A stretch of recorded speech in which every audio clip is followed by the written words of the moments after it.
Vetëm dje për 24 orë janë raportuar 3 raste të dhunës në familje, 2 në Prishtinë dhe 1 në Podujev.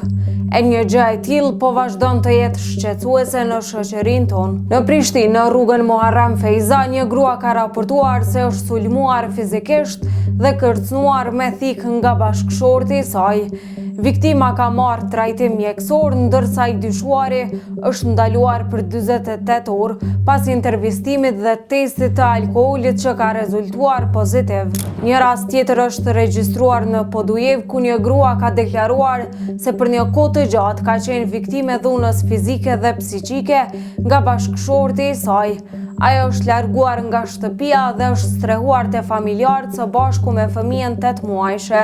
I dyshuari ka mohuar akuzat dhe është liruar në procedurë të rregullt, ndërsa rasti është iniciuar si dhunë në familje. Ndërkohë rasti i tretë është po ashtu nga Prishtina dhe lidhet me të njëjtin incident në rrugën Muharrem Feiza, ku pas procedurave policore është konfirmuar edhe një herë masa ndaj të dyshuarit. Siç e raporton Sinjali, pas intervistimit dhe verifikimit shtesë ndaj S.I, është konfirmuar masa e ndalimit për 48 orë, ndërsa rasti po hetohet në drejtim të veprës penale dhunë në familje. Të 3 rastet janë duke u trajtuar nga autoritetet, ndërsa fenomeni dhunës në familje mbetet një shqetësim i vazhdueshëm.